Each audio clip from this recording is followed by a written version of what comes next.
Hello, welcome to the No Way Jose podcast. Today, I'm joined by Brad Binkley of the Propaganda Report. We'll be digging into the Candace Owens, Erika Kirk paradigm that's currently presenting itself. We used to talk a little bit about this show, but it's kind of gone into overdrive as of lately. She's had a full-on series, and you guys know if you watch the show, I've completely checked out of that. But luckily, Brad is still enduring the pain for us, so we're bringing him on to kind of check into that wing of the parapolitical world. Pop in and check in on this project for a new American Catfight, as Dana Duda says.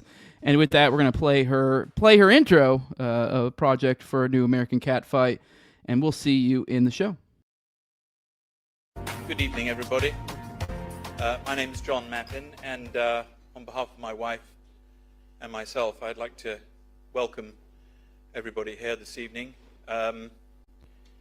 It's a rather interesting turnout for a dinner for 10, which is what this was originally planned to be. But of course, when people started to hear that Charlie and Candace were coming to town, it expanded. We believe that Western society as we know it is really at a tipping point or a turning point, depending on how you look at it. Third. Gucci down to the socks like I'm Biggie Papa. Keep your girl hit in my Tommy boxes. But when it doubt, she a silly hoe. Cause she know the Frankenstein getting plenty dough. She don't get nothing from my nigga dough. All she get is hard dick and some Cheerios. Kinda send it out, but I'm never out. Better put them in the dirt with the penny low. No tint out on my window. So you see a nigga shining in the Benzo. Why? What's going on? This better not be predictive programming. Okay. Could I copy my style in Kinko's? Put in work, run up on the killer and I put him in the dirt. Run up in the building, see me gon' squirt. That's what a nigga get when they getting on my nerves. I ain't lying. Lay him on the curb, ride on the killer who be coming that firm. Girl, you twerk, twerk that kitty, girl, make it turn. Put in work. Flacco, put him in the dirt. Fresh got the shovel, he gon' put him in the earth. Trinidad maniac with it all gon' hurt. Yeah, put in work. Schoolboy Q with a pound of the perk. So much work, he'll smoke up the earth. Polo ground, decent work.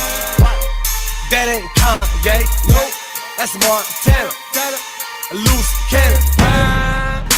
He shot me, so I had to do it. Put him in the dirt. Hello, welcome back to the show, Brad. Or actually not back, I guess sort of back. We had you on Already Dead, the call-in show. This is your first time on the No Way Jose show, which is where we typically kind of, a more podcast style, more like a single topic, maybe like kind of more contained kind of conversation as opposed to all over the place. See, you're getting a little reading. Oh, sorry, what were you saying? Oh, by the way, real quick before we do jump full into it, I do want to give one more shout out. I think I already did, but I forget these things. I forget, 20 seconds later. But big shout out to Dana Duda. That was her edit. I am not a creative. Amazing. Yeah, it slapped, right? There was another one I almost played that's like 5 minutes long, but I figured that'd be a bit much. But yeah, it is pretty dope. Can't complain. It was equally, it highlighted both sides equally, I would say.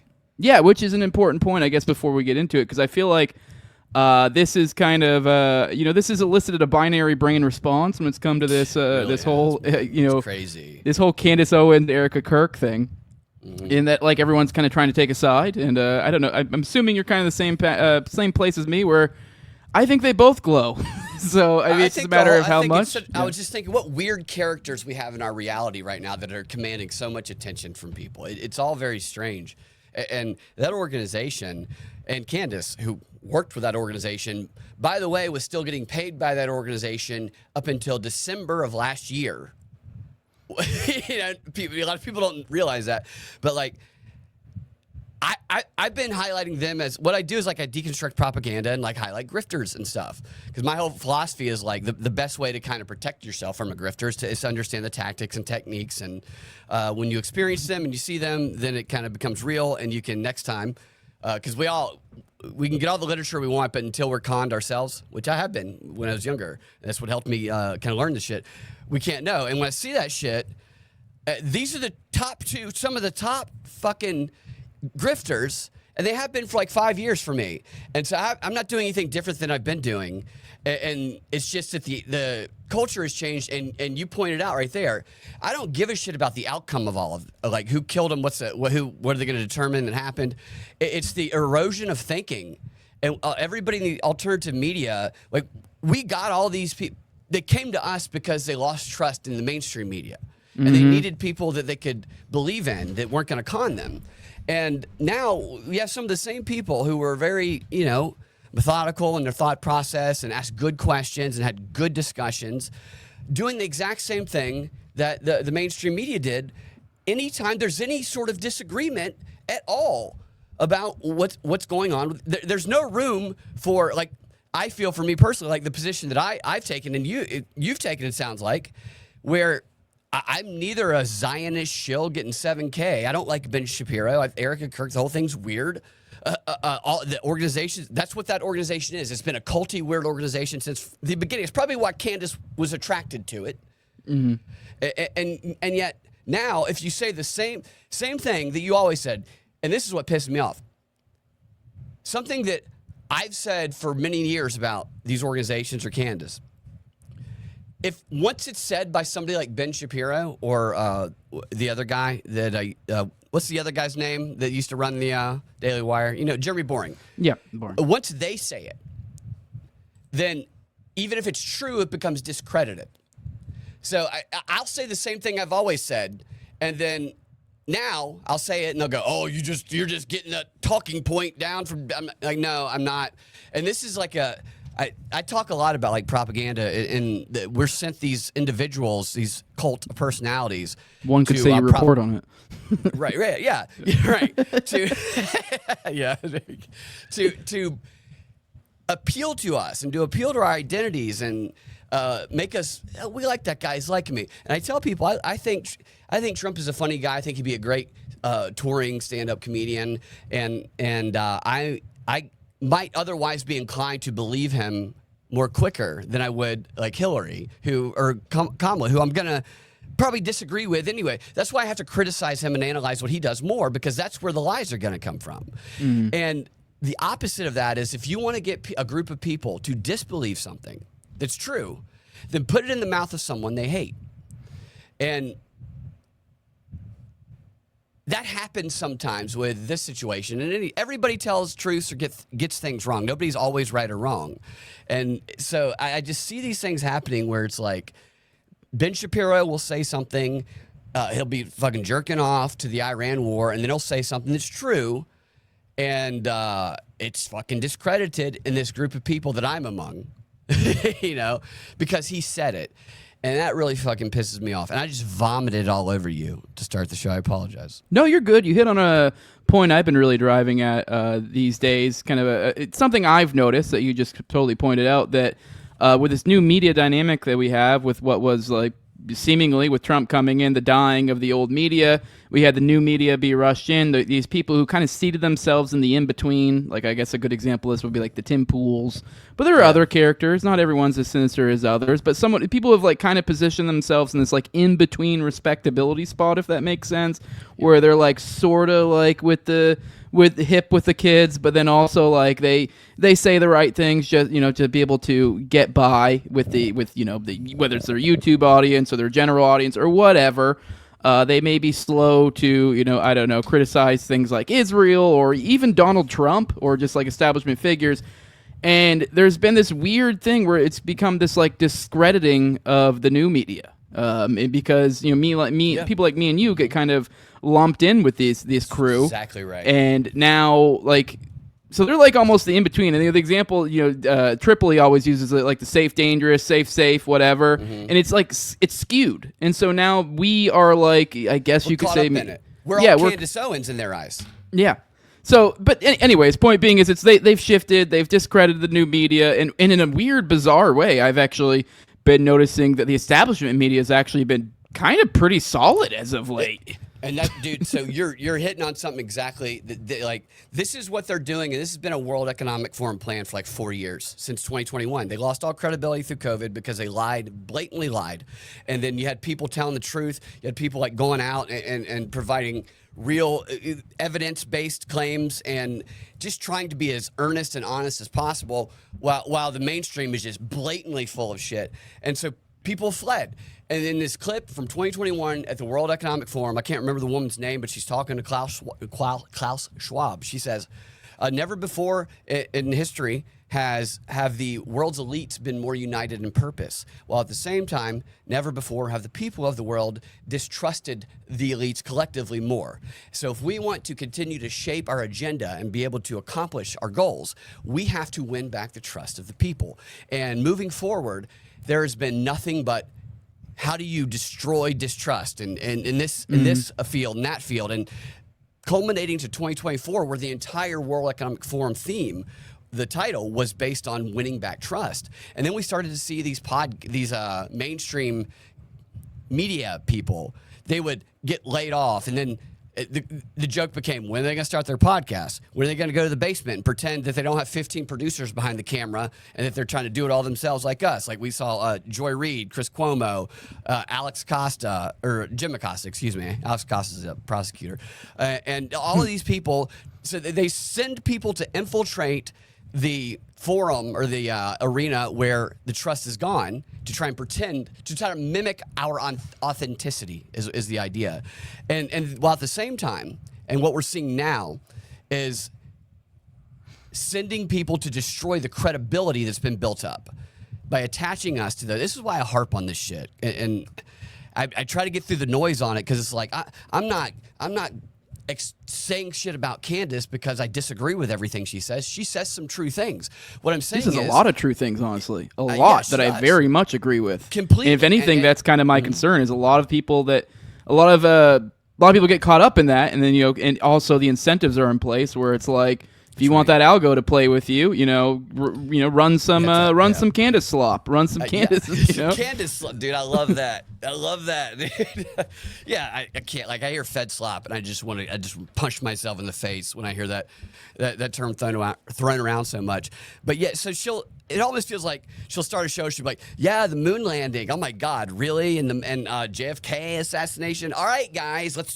So it's just to kind of hook you on those things you agree with, because to appeal to that confirmation bias. And I'm just like, look, I'm not going to fucking be bamboozled just because someone says a couple fucking things that I agree with, when that's the exact model of propaganda that works. Like that, Candace, if you really believe her and you want to help prove her theories true, then the way to do that is to criticize her super hard if you really care about that.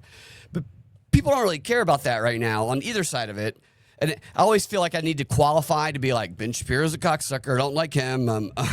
Josh Hammer, who the fuck is that guy? Until a few months ago, cocksucker, don't care. Kash Patel, cross-eyed, watching fireworks going opposite directions. The same. I don't like any of them, because the response immediately online is 7K shill. You're eating up the Fed slop, and I'm like, that's so stupid. Then you go look at some of the accounts. And they just were created. They have an egg profile, and they just do the exact same thing. And then you go look at some of the accounts that are real, because you can create the bot accounts, and then the bot accounts will create real accounts who will. It's like the bandwagon effect. They'll just say the same shit they see, and they'll be like, yeah, it's.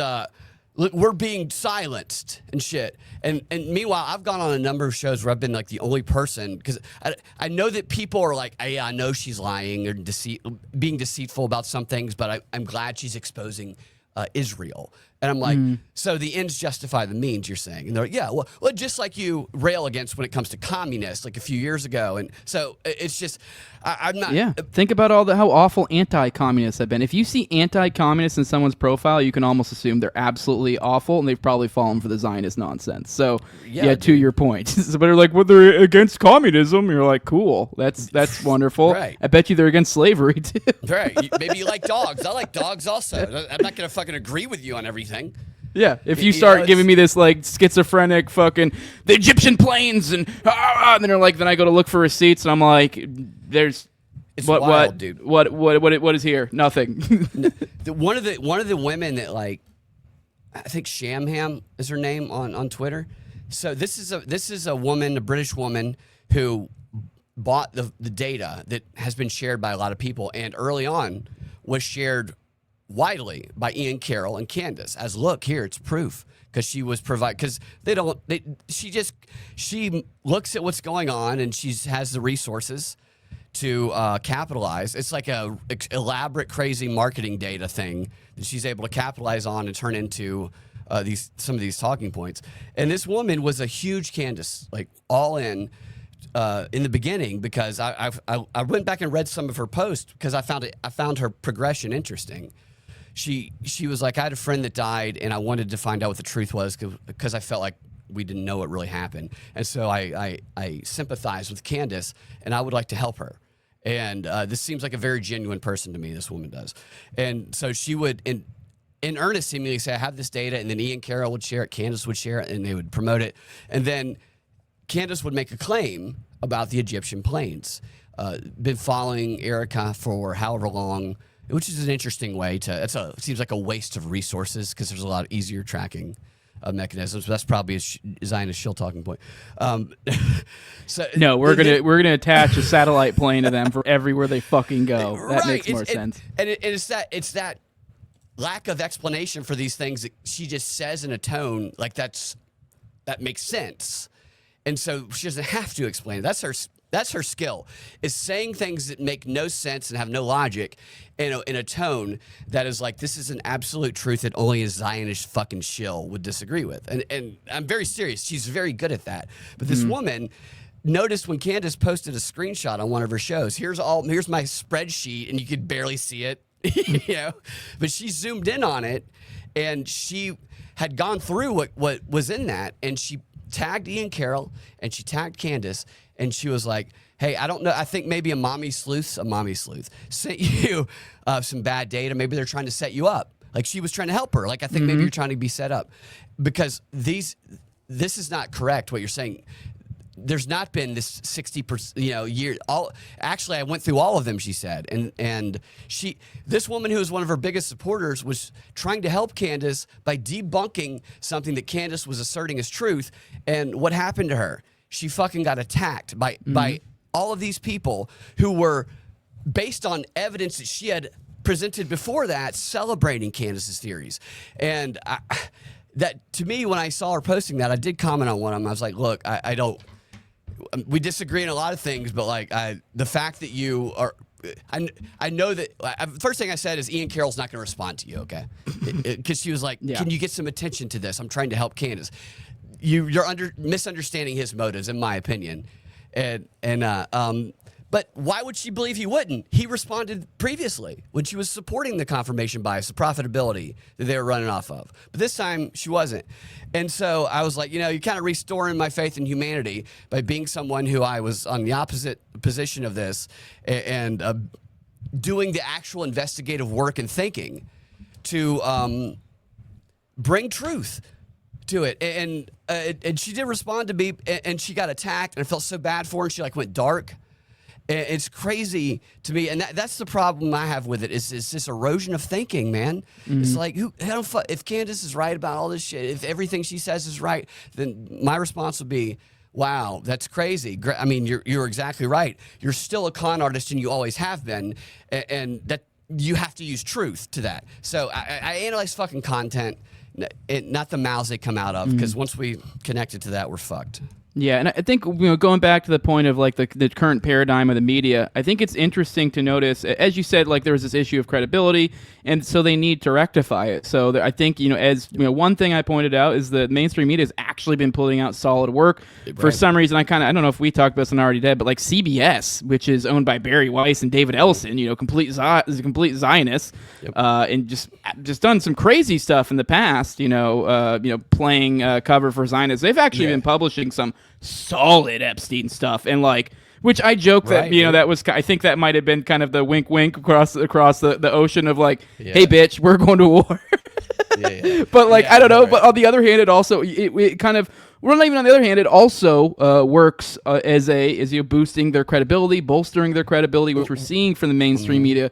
But on the flip side, with these new wave of influencers that were perfectly poised to take the stage and hopefully lean into that bit of authenticity that they had. I know these people I'm talking about that are kind of in the in-between, like the Tim Pools. I don't see them as authentic, but they're kind of a fusion. But with that, with this new shifting, in order for the powers that be to they also, not only do they need to boost to raise the credibility of their people, they need to lower the credibility of those that fit that thing, that fit whatever that mold is. And so, and this has become this dual thing. I think to some degree there's an element of intentionality in that, like, they're glowies. Let's be real. And then there's also to some extent incentives that came into play. And there was this huge during the Trump campaign, there, especially near the end, there was this huge push. And a lot of these influencers got really caught up in this, like, oh, we got to vote Trump because Kamala's going to be so goddamn bad. I'm not even going to say Dave Smith. Yeah, exactly, right? Fucking, I don't care. I make fun of him all the time. Yeah, exactly. I mean, yeah, it was like, oh, it's going to be so bad. I don't even regret doing it. Like, what? Like, okay, whatever. I get it. A vote is basically meaningless, but, like, come on, grow the fuck up. Like, but whatever. I mean, it's hard not to be salty when I was like the only guy in like basically ever that, like, in like my friend group and like any major. Not, I guess not major. I'm not trying to like like question Dave Smith. Yeah, or that, or even just the Trump thing else, of like, don't you think he'll be better? And then I point out like basic 101 libertarian talking points of like, hey, if you have like a Republican, if you have a Republican Congress, House, yada yada yada, and you also have the executive Congress, that's a recipe for disaster. Like, no shit. Totally. Like, and he also sucked before, so like, why would it be better? But so there's that element of like a lot of these people kind of fell into that, lost a lot of credibility along the way, as now it's completely tanking. I mean, hell, look at like people like Rogan, kind of the same thing. But then the flip side, like I said, the glowies, I think, which I think to some extent we may be seeing here. I mean, obviously, I don't know for a fact that either of these are glowies. What's but the definition of glowy? Sorry, I realized my fan was on. I was probably fucking your audio up. Glowy, just generally fed, compromised, and the most colloquial of versions. It's not like hyper specific. Like, so if somebody's like, well, they're an informant, you're like, oh, that's a glowy. That's a fed. Like, come on. Like, so generally fed in the most loosest of terms. So some sort of controlled op for the establishment. They're intentionally doing a controlled destruction many times of their own platforms. Right. And I think that's been kind of one of my going theories from the beginning of this, while I was still paying attention to this whole back and forth. I agree. One example of this, I think, is the Blaze thing. I don't know if you were paying attention to the pipe bomb story a while back. Oh, I think it's George Washington. They were able to book George Washington on the show. Yeah. Oh, yeah, that was pretty awful. But over at Blaze, they had the whole pipe bomb, deal. Well, no, remember the pipe bomb, the J6 pipe bomb story? It was like, I don't know what, it's like 6 months ago or so. They supposedly came out, Steve Baker of the Blaze came out with this like, oh, we know who it is, and it's based on this gate analysis that we got from Totally Not a Fed that ended up being totally a Fed, and it's like a gate analysis. What the fuck is this? You have some fibers to show me too? What the fuck is that? Just brand new thing? You're just like, oh yeah, a gate. Now you've never heard that in your life. Yeah, and even then they throw out a percentage. I can't remember what the percentage was, but like, it's a percent match. I'm like, I have no conception of what a good gate analysis match is. Exactly, dude. That's so, like it drives me crazy. People be like, yeah, no, why are you sure? Well, the fucking gate analysis said this percentage. I'm like, you're 97%. You're like, okay, but like, how much do me and you walk alike? Like, do normal humans, like, I mean, compared to what? Like, if we were looking at DNA analysis, they'd be like, they have a 97% DNA. Like, that's a fucking banana. That's a banana. Yeah. Like, that's how much like genetic. The banana on the art. It's just crazy, dude. Yeah, but anyways, point being, they asserted. I don't know if you recall this, but I know my audience may recall. I was big on this. They asserted, off the jump, that it was some Capitol Police officer, which I'm perfectly open to that being the case. Yeah. But it's like, I can see the writing on the wall, and it's like, hey, here you are brazenly accusing somebody of this, and everyone going, oh my God, we got the J6 bomber. And you're like, right, yeah. I don't think this is going to end well. And I'm pretty sure, I haven't checked in on it, but near the end, it ended up being, oh, that's not the case. And now they have this other weird Patsy Norbit looking motherfucker as opposed to the other chick. And I'm pretty sure last I heard that chick was supposed to be suing them. So it's like, are we seeing another Alex Jones thing? And let's be real. I wouldn't be surprised if that chick actually was the one who did it or had some part in it. And this is just layers of escape plans for the powers that be. Because they're like, oh, you're going to get me on some. It's like, yeah, cool. Maybe I did do it. But you're going to try to get me on some flimsy gate analysis. And I'm going to be able to sue your pants off and completely destroy your platform, your credibility, your everything. And so, in Blaze is another example of one of these ones that kind of were like a fusion. And so with that, I mean, I don't know, maybe this will kind of be a, fart in the wind and it'll go away, but we could see months from now this completely tanks it. I mean, it ended up being as big a deal as I thought it was going to be, but I think we could see a similar thing with this Erika, Kirk, Candace dynamic. Now, there's that sneaky other thing going on, too, with the whole Bridget McCrone thing that could also do that. But I don't know. I just don't feel like it's going to really flick at the vein, just really of the normal person. I don't really feel like it's going to hit the heartstrings as well. But with something like, now, this is kind of a lot like the Alex Jones thing, the Sandy McCrone Hook thing. Yeah. Like what you were just talking about with the gate analysis. Even if it wasn't, like, let's say it wasn't that person, all of these people who saw that posted, they saw it. They said, I see it. I see the gate analysis. I can see it now. So it could be a completely different person, but because of the way it was put out there by the Blaze, probably millions of people said, yep, I see it. I can see that that's a person. They became gate analysis experts, and they could see that. They could see that's definitely the person. With Bridget McCrone, I was so I have a friend who she's very pro Candace. She's a libertarian, very pro Candace. And I talked to her to kind of feel out, because I can't talk to anybody on X about it because I just get called a 7K shill if I just point out anything that's like, hey, maybe Candace is, not the best person in the world to be given power to. Maybe there's some 7K shill if just you point out anything. And so I'll talk to her, and she, what'd she say to me the other day about Bridget McCrone? Oh, she said, all Bridget McCrone has to do is pee into a cup, and we can know if she's a man. And I'm like, how long have you been a urine? And like, does that even work? Do you know if that even works? And she was like, I would assume. That's what she. Yeah, I looked it up, and you can't draw conclusive evidence from a urine. And I didn't know when she brought that up. I had no idea. But my point typically was do blood tests for testosterone, I think, if I recall correctly. So yeah, you might be right. So there's like a number of like other things, but she just was harping on that, and I was just like, do you even know if that's like? I don't know. Even then, real quick, even if they could tell testosterone. There's ranges. Like, I don't know what a female range is, but like, so it's like she could just be in the high end of a female, or the low end of a male, or whatever. Right. So, but anyways, and even that's not necessarily an indication on how manly you are, because different people have different amounts of testosterone, and it's just different for each body. Yeah. And then she said, well, we're kind of jokingly, but she was like, well, she could just jerk off into a cup then. And I'm like, doesn't that presume she's a man if she can jerk off into a cup? That seems like she's like, yeah, exactly right. She can. I'm like, so I'm trying to say, do you see the flaw in the reasoning? If you're gonna make the argument, I'm open to it. It's also, why the fuck would you do that? Right. Like, if I had a vagina and I had this crazy bitch, if I had this crazy bitch doing this, I'm not, the idea that I'm supposed to be like on your, like, I have questions and I'm gonna get, like, this isn't a goddamn, what is this? Dude, like, there's no gun to my head. There's it's just a bunch of people. And it's just like over and over again. She does this to lots of people for lots of different things. Like, I'm just asking questions. Why won't they answer me? You're like, because who the fuck you? Who the fuck are you? She said, the other day she said she said all this shit about Erika Kirk and being him, working close with Jeffrey Epstein, and she does this all the time. She'll go, on background, I know that Erika Kirk was around Jeffrey Epstein.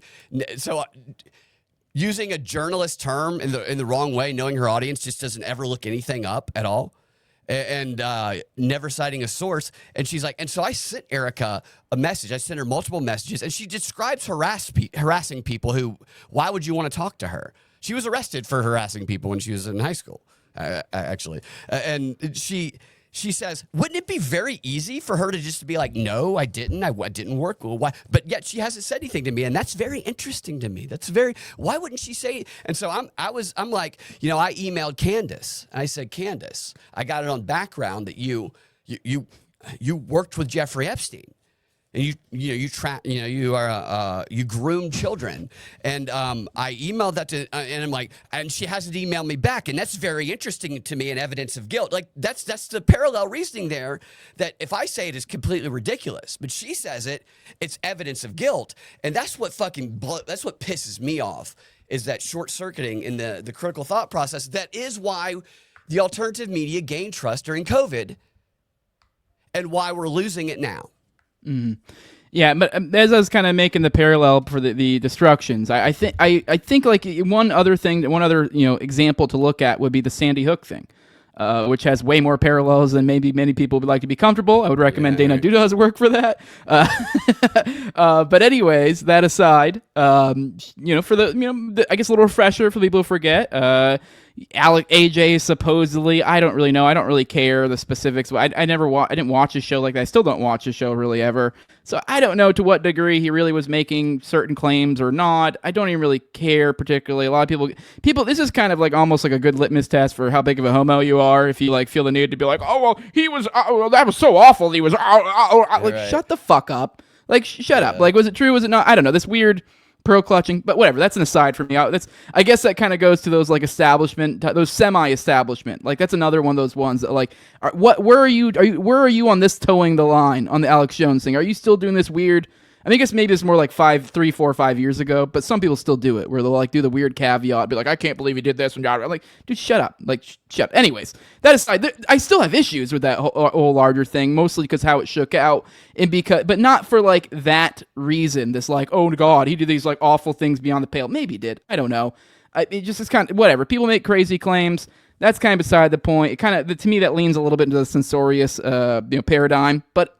Beside the point, what I do think is wild is that it seems like he leaned into these, and then we have this whole court case. This thing becomes verboten to the public, and now this becomes this thing you can't talk about. So Sandy Hook became this closed-off realm of research that no one can talk about it. Hell, you couldn't mention Sandy Hook for the longest time. Like, I mean, hell, I'm probably still getting deboosted for saying it or some shit. So, like, you can't reference it. That is, and if I was even to do a Sandy Hook episode, it'd probably still get taken down to this day. I do have Sandy Hook episodes, by the way, for those interested. It's on Rumble, on the audio podcast. It's just not on YouTube, for that very reason.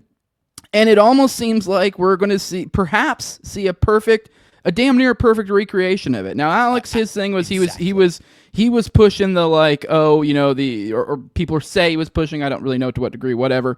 The going saying was that he was supposedly saying these people were crisis actors or whatever, which who knows? Maybe they were. There is some interesting things that I've seen people point to. Well, he brings people on his show to say it, just like Candace brings people on her show to say it. So now we have that. Now I think this could easily be another similar situation to that. What else is there that would be so verboten as saying, parents are pretending, or actors or whatever, and their kids didn't really die? Like, wow, what a horrendous thing to say to somebody. Yeah. What other thing would there be? I don't know, a widow with, the children of a man and kind of, making, I don't know, implications that perhaps she was in some way involved with his death. That could be something up there as well, especially when you have the Macron thing in the wings that could actually legitimately be a legal thing. Like maybe that could take the place of the legal thing. This takes the place of the social part that like, wow, they kind of maybe get conflated in the mind of the public, and that it kind of has the same effect. That's exactly what they're doing, is conflating it. Like that's exactly what they're doing. And you're right on the money here. So the Alex Jones thing with that was one of the reasons we got kicked off WSB years ago. That and talking about Jeffrey Epstein when Leon Black bought the parent station, and then shortly thereafter we were gone. Our website got taken down because we showed that picture of the one kid who died, and then the picture showed up in a montage of another shooting in another country. And it's like, why is the same kid's picture in this like tribute and people standing outside a shoot? And that even though the New York Times, all these other sites posted the same photo. That also was one of the things that we got struck for. But when it comes to the parallels and what might happen now is what's the Macron lawsuit almost nobody's read. And the people I've talked to who are big Candace people, it's like crazy to me.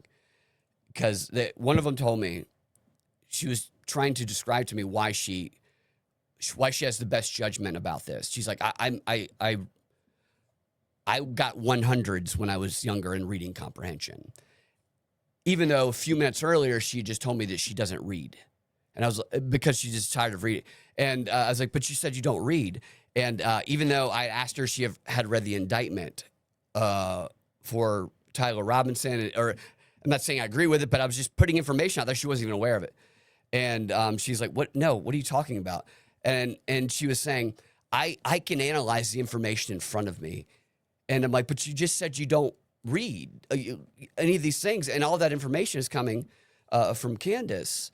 And she's like, well, yeah, but I can, but she's telling you what I said. Have you read obviously you haven't read the Macron indictment. It's like 210 pages. And what it does is what you just said, is it conflates legit conspiracies the COVID shot, things that I personally like. I don't have to worry about other people trying to like speculate about what's true or not. Like I had 2 family members affected by adverse reactions to the COVID jab. And based on, I brought in their studies from the Lancelot. I talked to doctors, confirmed by doctors. So this is not a conspiracy theory. I can prove it. And so stuff that I know is true, conflated with stuff like Macron was in the Stanford prison experiment.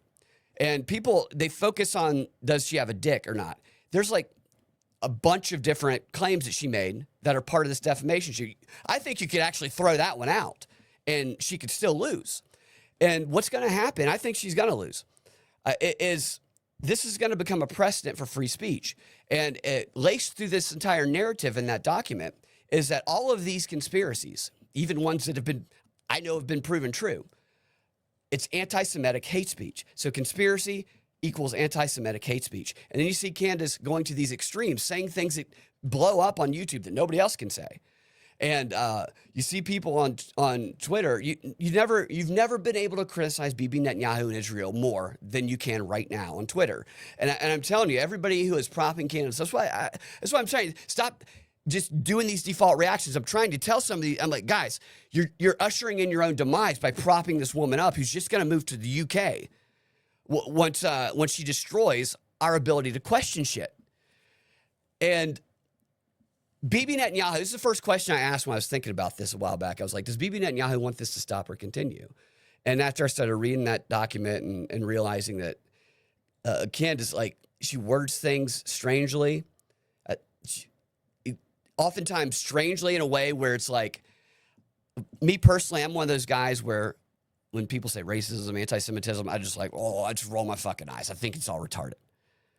But then she says stuff like the other day, she goes, it's weird, and here's all the evidence of why Erika is guilty. And one of those pieces of evidence was her strangely telling Barry Weiss that she thinks it's wrong to not hate the Jews, or to hate the Jews.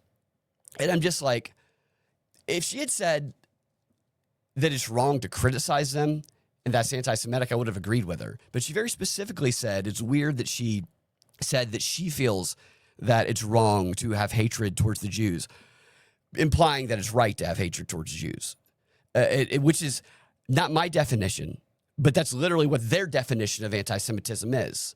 And then following that up with, and they call everything I say anti-Semitic, you're literally saying the most extreme thing that nobody else can even get away with if they wanted to. And that is going to be the example that everybody else is going to be branded with. And this lawsuit cites her tweets and shit, stuff like this. That's what I'm trying to tell people. Like it's fun to do the memes. It's fun to say 7K shill and do what I even did it for a little bit. And then I was like, I think people think I'm being serious. Like I would say just a ridiculous, college basketball post. They'd be like, Duke's not going to win. I'd be 7K shill, just like crazy shit. But I realized people didn't realize I was being sarcastic. And it's the definition of propaganda, but like modernized. Like Edward Bernays is rock hard. People have the meme of John McCain with his dick poking up through the grass. Edward Bernays' dick is fucking in the sky because of the modern use of technology to capture so many people so quickly because they just want to get in on that fucking action. There's perverse incentives online, and it boggles my mind, dude. Sometimes it really does. All right, Brad. One of the main, you're fine. One of the main reasons I brought you on here is that I really want to. I don't know if I mentioned this in this, but I've definitely talked about it on the show before. But I was for a while semi-regularly watching Candace, like most damn near every episode, maybe not all of them if it seemed lame, and just kind of keeping track. I mean, partially it's like I am a influencer, content creator, whatever. So to some extent, a little bit keep my ear to the ground. I mean, it's not my ideal cup of tea. If it wasn't for that, I probably wouldn't have been following her. Just kind of keep an eye. But it did just get to such a level of ridiculous slop to me that I was just like, I can't fucking do this. This is retarded. Mm-hmm. This is ridiculous. I have better shit to do with my time. I can't. If anything, it was almost stressful. Like trying to keep like, what the fuck? It really was. And she would drop little things here and there where you're like, oh, okay, and you're like, oh, are we gonna bear out? And she would occasionally, every once in a while, very rarely, bear out some of the stuff. And you're like, okay. And then that kind of provides fuel for the later stuff. And so it's always kind of this like waiting for the shoe to drop, waiting for the receipt for whatever given thing. And you realize you're like 10 receipts ago and you're like, I didn't get like 8 of those motherfuckers. So like I just kind of got over it and I kind of checked out. And so now she is doing this series on Erika Kirk. I don't know if it's finished. I don't know. I mean, I do see the notifications here, there. I need to turn those off. But so I know she is doing this series, and she was kind of dabbling in it a little bit. It was mostly her audience kind of doing it for her before. She was kind of playing this coy little game of like, oh, I would never, or even at first it was like, what would it take for me to stop going down this? Erika to tell me to stop. And then she says to stop, and she doesn't. So, I mean, it just... So now she's full on gun, full bore, and now I'm someone, you know, as we alluded to at the beginning, I think there's definitely a whole shitload more to Erika Kirk. Now, I don't know to what degree she's a sinister actor or not. I mean, who knows? Maybe she's not a glowy at all. Maybe it's all legit.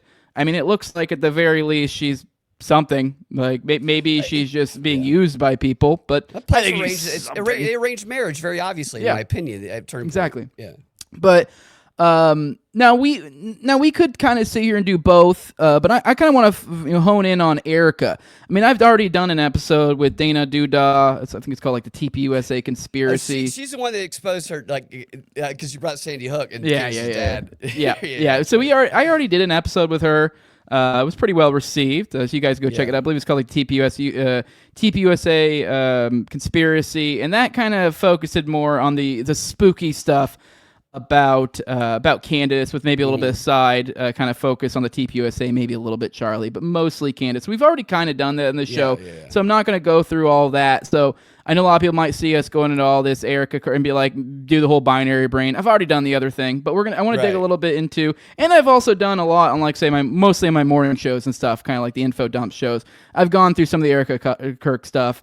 I haven't done an episode to it. I guess this is sort of what this is. Even then, I guess we're not going too crazy. I more just want to see what Candace is saying about Erika, and then also, I guess, maybe just kind of match it up with the stuff that I've kind of already been looked into in the past, and some stuff that I did find pretty goddamn sketchy. Like, for example, some of that stuff going on in Romania. I mean, I've looked a little bit into that, read some newspaper clippings here and there. I mean, I don't know. It looks not good. But obviously it's pretty... there's a whole lot of wide open space in there for it to not be. It could be something else. Maybe it's not. It's definitely not a smoking gun. Definitely not. Right. And really, there's not a whole lot of those. But I mean, she's definitely done a lot of weird shit. So I guess the thing is, like, to me, I'm like, how the hell is she coming up with a whole ass series? And if she is doing a whole series, it's like almost like you'd think she's digging into some of the stuff that's like really fertile soil when it comes to Erika. But is that the case? I'm kind of curious. Like I said, I haven't watched any of this, so I want to check in with you. What is she even really digging into with Erika? Because it does feel like it almost I mean, while I don't like too much to get into like looking into, well, what are influencers not saying? Because then you get this like gay realm where you're like, you didn't talk about this, or you didn't talk about that. But you're like, to some extent, there's a little bit of something there. For example, with Candace, I guess a little bit of teaser on my episode there. Good luck ever seeing her talk about Scientology.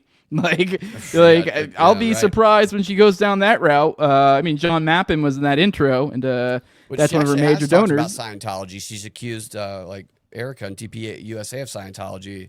No way. Of having an influence over Scientology in a couple of tweets she posted, and I was just like, man, this woman has a lot of the balls on this woman she's very great at accusing others of what she's exactly doing, dude. It's just as above, so below, doggy. It's some inversion stuff there. It's crazy. Okay, well, I can take that back. She will mention Scientology, but in a very inverted sort of way. So I guess I'm kind of curious, what all is she saying? And then also, like, is she really... Because there is a lot. I mean, if she really wanted to put together a series... I mean, I don't know how deep she is. I think you maybe keep it like 3 or less episodes. You could put a real banger, especially if you had some good production, good investigators, whatever. You could put some good shit together with the actual legit stuff that I think that's out there for Erika Kirk. Now, I'm very skeptical that's what's occurring over there in Candace land. Let us know what's going on over there in Candace land. Is she doing a slam dunk all over? Is she dragging her balls across Erika Kirk's face, or is she looking like a fool? I think her ratings are probably down because I have watched every one of her episodes since the beginning of this. Even when I put them on double speed because I think it's one of the a great example of modern propaganda technique. And again, not to say she shouldn't say true things, she does. But I'm having a hard time getting through the one she's doing now. What she's doing is she's kind of that Baron Coleman guy who's just like fucking sucks her. I've never seen so many white right-leaning people suck a black chick's big black dick like they do on social media right now. And so he does this thing where he just tells these long, back in ancient Rome, when they did this, there was a leader, and then goes into, and here's how this is parallel and connected to, and so Candace has been doing a lot of storytelling to connect to like historical stuff, which she, when she feels like she has more, I think, doesn't necessarily do. So to take up kind of the time, she says a lot of nothing, and she brings up a lot of old. So she brought back the France. Like she was like, it implied that France was part of with Mossad to the kill French Charlie. Foreign Legion angle with the one Mossad guy that was in the unit or whatever the fuck that stupid. Right. Yeah. And she said, and the White House, I've told them this, and they've yet to make a statement. That's pretty interesting. Seems weird to me. It's pretty interesting. Why is the White House not responding to me? It's just like seems odd. Why can't I get the president's attention? We're shooting a sketch tomorrow in here in my office where it's like a guy and his wife, and the wife is basically becomes Candace, and he's just trying to be like, what? No, and he just loses his fucking mind in the argument. Because I'm just, if her husband wasn't gay, I'm just imagining what an actual argument with this woman would be like. Because it's crazy to me.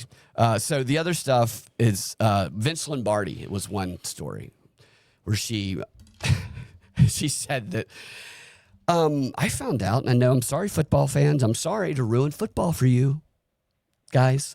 But yeah, it's all rigged. It's all the gladiators, all the shit everybody who does conspiracies knows, But she's like, I exposed this for the first time that sports is like, and she said, I found out that Erika Kirk is she is in the direct lineage descendant of Vince Lombardi. One of the Vince Lombardi trophy is what the Super Bowl trophy is after, and that's very interesting to me. There's no connection of why that.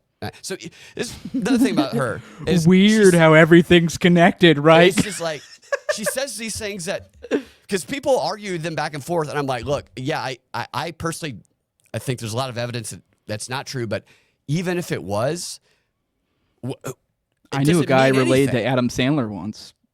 You what? I knew a guy related to Adam Sandler once. Did he killed Charlie? Probably. And that's it was foreshadowed in Happy Gilmore many Adam years Sandler ago. is Jewish, so yeah, right.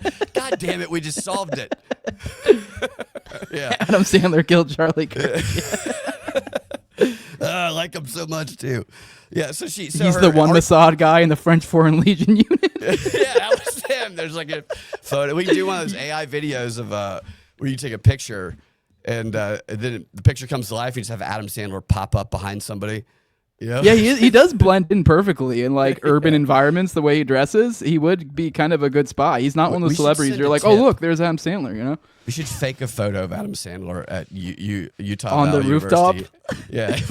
The one picture everyone shows of Erika Kirk that they like. Everyone can says like, oh, it looks like she's on the roof, and you're like, maybe that's the UV roof. I don't know. And you're like, or it could just be a fucking roof. Dude, that's so funny to me. Like it's a pretty standard looking roof. So, anyways, but like you just take like that Erika Kirk photo and just swap it out with Adam Sandler. I love that people are like, yeah, Erika Kirk was on the roof. Like if she did it, she would be the one to actually. Well, to be fair, it's the predictive programming because it's from this like photo shoot from like way back when or something, and she's holding a gun and she's on a rooftop. You're like. Which, I mean, don't get me wrong, some of that weird movie stuff, that is weird. But, like, a lot of people pointed to that one picture on the rooftop. You're like, oh, yeah. You're like, that was like, take a shot of me before I go kill my husband. In 20 years, or in 15 years, I'm going to kill my husband. Just don't leak it to Candace in 15 years. Yeah. So the Vince Lombardi argument, which was an entire episode, and like 50-minute episode was...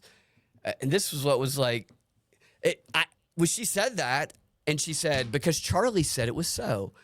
And she played a clip of Charlie talking about the Bears because he's a big Bears fan. They're talking sports, and he was just like, Erika's a other Packers fan. Her family's related to Vince Lombardi. And, it seemed like he's just talking shit to me, but maybe. I'm not going to be like, no, that's not possible. Maybe it's true, but also he might just be talking a little shit. And she goes, we have not been able to confirm that independently, but here's how I know it's true. Okay? Because Charlie never used hyperbole. Drax the Destroyer. And I'm just like, what the fuck is this reasoning here? Like, this is so convoluted. It might even be fucking true, and yet she's given the justification being the most ridiculous, because obviously he always used hyperbole. So it's just weird, like layering, and she does that all the time. She gives these weird justifications for things that make no sense, but become the default explanation to people who are all in on her. So, I can't even say cult brainwashing because that's what the Jews would say. So I'll be called a Jew, but it's very much that. And I had one of these people I was talking to about it tell me that they said, I don't deal with the details. I'm not going to explain it. I know. And I just kind of sat there for a minute. I was like, you don't know, but you know. You know. Yeah. Right. And she's like, yeah, but, and she would get very frustrated when I would point out, and she'd say, the photo behind, and this is another one in this series, that she presented a case in one episode that Charlie and Erika were fighting hardcore because Charlie had found out that she was a Mossad handler, which again, I'm like, wait, has been his Mossad handler, and she has been preventing him from knowing this for however long they've been married and together, and that she's also the dumbest bitch on the planet and can't do anything. So it's like, well, she's got, and Charlie's an X-Man, and Charlie's streetlights go out. That's definitely not a pickup artist thing he's doing, telling all these bitches streetlights go out, because streetlights fucking go out. And if you say that to a girl and you just walk by one, they'll go, oh my God, he's right. So like, that has nothing to do with that. And so she said, what about that picture that got taken down of their wedding photo in his office? And and Candace said, this is very interesting. So Charlie used to have a wedding photo of him and Erika over his shoulder in his office. And Erika, after he died, she said she went into his office for the first time. She kept saying that. And yet she said that Erika said that Erika gets in there, and Erika said, I hadn't been in here in a long time. So she never actually said first time. It's just a minor detail. But to me, it was very intentional to make it seem a little more dramatic than it is. And so she's talking to Glenn Beck of the Blaze, speaking of him. And over her shoulder, the zoom in, it's like when you circle on Michelle Obama's crotch, there's the dick bulge. It's like, where's the picture? Why is the picture gone? That used to, the wedding photo. And in any like normal circumstance, you separate all this emotion and this drama over an assassination, nobody would say that must mean they're fighting and she killed him. That nobody would really draw much attention. They maybe would say, what happened to that photo? Where'd it go? Does anybody know? But what that became was, Candace said, I considered all explanations. Okay. I tried to give her the benefit of that. She always does that. So I thought of every other reason than the most ridiculous one I'm about to present. And she goes, obviously Charlie took it down. That's the only thing that could have happened because Charlie discovered that she was his handler and that she was working with Mossad or whatever. And so he took it down because he was done with her. And guess what? Also, Erika herself plays a clip of Erika. Why would she give this evidence? So Erika's given an interview. She's saying, yeah, that night that before he went to go do the event at UVU, he was so excited. Which Candace said was objectively not true because Charlie would never be excited about these events because he's done so many. And Charlie would never practice for these debates because he's done so many. Why would he be? He's done them with me before. Why would he be excited? I'm offended. That's literally his life. Sounds like a casual thing you just say to somebody. You're like, oh, you have that thing tomorrow? Yeah, I'm really excited. It'll be fun. Well, also, it's like his fucking life, and it was a new and then his season wife plays it up later as like as a nice, bromide to like his audience type thing. And for me personally, like I've never done a stand-up show that I've done a lot of them and done a lot of improv shows that I haven't had a little bit of anxiety and excitement the night before. Because if you lose that, then you lose your edge. And that's kind of how I viewed it. And they hadn't done these campus tours for a little while. This was a new season. They were trying new stuff. So my interpretation, which could be wrong, but it seemed like it was more plausible than hers, was it's a new season. He's excited. They're trying new stuff. And he's an excitable guy. I mean, this was his fucking thing. And Candace is like, no, he's done this before with me. And then she's like, why would he do debate practice? He doesn't need to practice. No, he fucking does debate practice. That's why he's fucking good at it. Yeah, that's how you stay sharp too. Like that's I don't know. Right. And also even the excitement. While like I don't know. I guess like me and you've probably had like big guests and maybe done some big things here. They'd be like the butterflies. Yes, they do settle down, but to some extent, you also want them a little bit because they keep you sharp. So you kind of almost lean it. That's so right. the point. So it's kind of like a mindset thing. I don't see like Charlie Kirk. I do feel like would be excited for these events. I completely agree. I mean, so that not to like me, knock your socks off excited, like it's the greatest thing ever. Like, Right. And I can't contain myself. I'm so nervous with excitement, but like. Enough to at least be like, to make sure you don't accidentally just phone it in, And that's why we're shills for Israel, is because she said that that's objectively a lie during her show. And she said this is objectively a lie. She always does that, clearly and objectively, which is funny because someone said she clearly and objectively was trying to insinuate things on the spaces she did a while ago. And then she goes, just because you say something's clearly and objectively doesn't mean it's true. And yet she says that all the fucking time. It's funny. But she said that. And she made it seem as though because she has this personal knowledge of him, that's just such an impossible thing, when it's the most likely conclusion, in my opinion. And then the photo, so she said that was a lie. And she said that that's evidence that he took the photo down because they're done. He exposed her. And he also said, Erika herself said that he put her ring on his wedding ring. It was on the bathroom.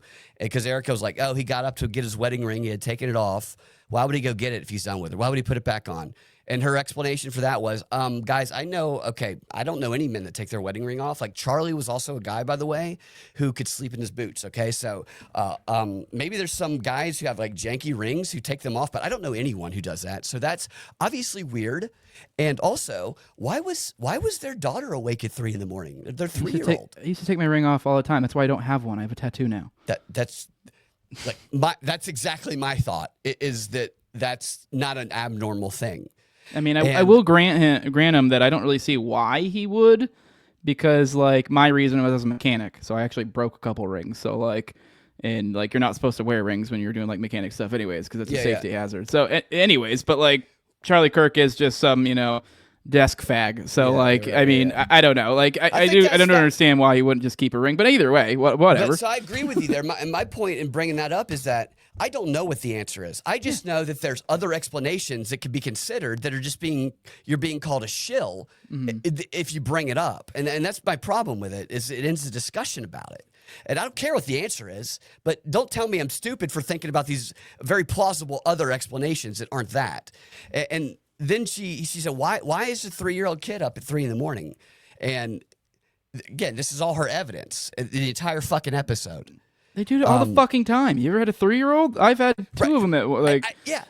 And she said this. She goes, these are sleep-trained kids, okay? These are sleep-trained kids, and they why would they be up in the middle of the night? Because kids are assholes. When they would be in REM sleep. They'd be in fucking REM sleep, okay? So, and she says this stuff, which is like, it's an inversion of reality for any, I mean, just so kids wake up. That should be ridiculous to any parent. Like, at 3, like, right. And really at any age. I've had throughout all the ages of my children, I've had for reasons where they've been up in the middle of the night for whatever reason. So you and your wife must have been having a blowout fight, and she was planning your assassination. Yeah, 100%. That was the explanation she gave. And like, I mean, my kids are currently 13 and 16, and I still would not be that crazy if like one of them woke up in the middle of the night and was like, "Dad, can you like?" It's not that crazy, right, dude?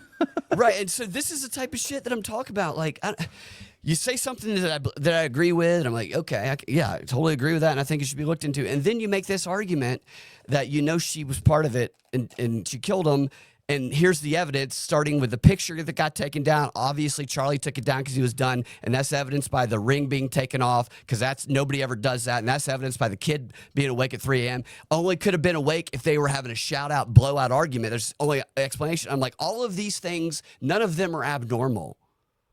And yet they're being presented as out of the ordinary and evidence of a conspiracy to kill her husband. And if you bring this up online, you're called a fucking shill getting 7K. And I'm like, do you understand? You're acting just like the people that you railed against during COVID. And by the way, the picture, I tell people, I was telling this person who believed all of this stuff, 100%. I said, both my parents died during COVID. And there's a picture of my mom and dad, and I took it down. I put it next to my bed. That's an explanation. She took it down. Another explanation, maybe Charlie took it with him every time he went out of town. That people do that. There's plenty of other possibilities, and then this extreme version is called. So it's a thing called functional fixedness. It's a sociological term, like study that's in this book called Thinking Fast and Slow. That's written by this guy Daniel Kahneman, and it's on the recommended reading list for CIA analysts. And it talks about basically how to manipulate your brain processes by understanding, how things become unconscious and how much cognitive resources it takes to learn something new, to overcome old thoughts and beliefs. And it's very, very interesting. And in it is this thing about functional fixedness, where if you see a hammer and you're never told it's a hammer, then you might think of 50 different ways to use that. If you're told it's a hammer and shown exactly how it's used by everybody else, then that makes it difficult to creatively, I'm like Candace now, I'm mispronouncing words, creatively, to try and come up with these new other uses for it. And that can limit innovation. So a way to help innovation go faster is to recognize that and try and overcome that initial impression that has determined how you feel and believe about it. And so there's like an improv game where it's like you put a bunch of props on it, and the idea is you jump out and you use it as something else. And this functional fixedness idea is something that propagandists and since the beginning of time have used to determine the frame and purpose of information that they give us. And right now, I see that happening, and it's like on steroids. Mm-hmm. Has she gone into the Romania stuff at all? No. She's mentioned it briefly a little bit, but she hasn't. One thing she did, so she has done like some trafficking stuff, but mostly she connected to Epstein, but she didn't go too far into the Romania thing. Did she go on the Uncle Jeff angle? Oh, yeah, she did that whole weird thing with the one kid that Erika was supposedly talking to and the Uncle Jeff thing, 15, right? Yeah, right. Then she dropped that. And how legit was that? Because I tried to look in that a little bit, and I'm like, I don't know. I found the old account. It looks 24. Weird. It is. So, and that's the, like, talking about this shit. It's like, Erika's a weird person, okay? There's no doubt. Yeah. Okay. She's very much, I agree that she appears to be kind of a social climber.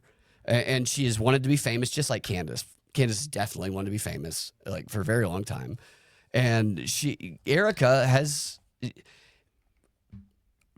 dated basketball players and baseball players, and her family is connected to the government contracts. That stuff's true. But, like, she's not... She doesn't seem like the brightest bulb, okay? No. She seems like... more being used. I wouldn't trust her to be a handler for someone, really, unless I was... And her mom... so she's attacked her mom. That's a major theme of the Erika series. And it's... Her mom she worked with government. There's no doubt about that. Her mom is sick. There's like a picture of a video with Erika's like 1 or 2 on there. My mom was sick, was in a wheelchair. I get that. I know my mom didn't want pictures being posted online, so I see. I wouldn't have posted a picture, but it's not like Erika's posting a bunch of pictures exploiting her sick mom. There's like one video and one picture, and I don't even know where it came from. I haven't found it anywhere else. Candace just had it somehow, and so Candace has attacked her mom as being. Her mom was always there pushing her, like her mom was her handler. And like yesterday, there's this video that she posted of Erika's mom, and I don't know what she has, but like it kind of reminds me of my mom, where she's lost control of her body in a wheelchair, and she's like shaky, and she's being pushed by Erika's kid. And Candace is like, And yeah, Erika's mom is on the board of this, and she is a fraud and a liar. And she and guess what? Nobody's ever actually confirmed that she has cancer. So that's not even. We don't even know if that's true at all. And there's like a video of this. It's like, look, just maybe she was. You can get sick. People who are bad people can get sick. That's true. But well, we've looked into all possible conclusions, and she's clearly out of adrenochrome. Maybe. Oh God, I would love it if Candace took that angle next episode. That'd be fantastic. But she said this about, I believe it's her mom, she said this about during the series. She was talking about the connection to child sex slaves. And she was like, she worked on this reservation in Arizona where it had the most sex trafficking of children ever, which turned out not to be true. There's definitely trafficking, but the claims of Arizona State, the most trafficking ever. Everything's the most ever. Why were they in Arizona? Why were they in the state next to Arizona? As though that's fucking evidence of something. Yeah. It's just like, she goes, she's on this reservation, she's working in this office, and there's the most trafficking coming out of any reservation in any location in the country. And I was curious, how big is this reservation? And I think it was like 50 miles each way. And I was like, man, I hope there's not anybody who's a pedophile within 50 miles of me, because by this reasoning, that makes everybody within that range guilty. Just because you're on a reservation that is that big, and therefore you must know everything going on and be involved in everything going on it. And the previous stuff she did was far more, say, interesting. I'm not going to say evidence-based, but the receipts that she's provided, and I say that in quotes, are very little. And I think that even the person that I was watching, we watched an episode of it with, and she's a huge Candace fan. She was like getting turned off by it. She's getting bored by it, and she's like, yeah, I don't agree with that. And so I wonder if that is actually having a real world effect, but I don't know that we would even know, because if you go and read the comments, like she reads these comments at the end of the show, and they're like, Candace, oh my God, go Max on Charlie. You've done so many wonderful things from my life and everybody's life. And you're inspiring. I'm just like, this is not, I don't believe that there's a person who would say these things. They're so strange. Mm-hmm. And even if you really like her, like some of these comments are just either they're influenced by the bots too much, or they're the bots. Yeah. I mean, what's the difference? Right. But dead internet theory, man. All right, Brad, we're at about an hour. I figured we'd kill it that, and we don't need to waste too much time on this bitch slop. Yeah, right. I love that, by the way. Bitch slop. Yeah, that's pretty good. Bitch slop, because it applies to either. Really, we're not playing the binary game. Totally, dude. Also, Ben Shapiro, bitch slop. Bitch slop. Yeah. We can't do Fed slop anymore. That's taken away. But with that, is there any other major things that I feel like that I don't know? Obviously, not forgotten, since I haven't been paying attention to her coverage. But it sounds like it's been pretty trite, pretty fucking dumb, pretty useless.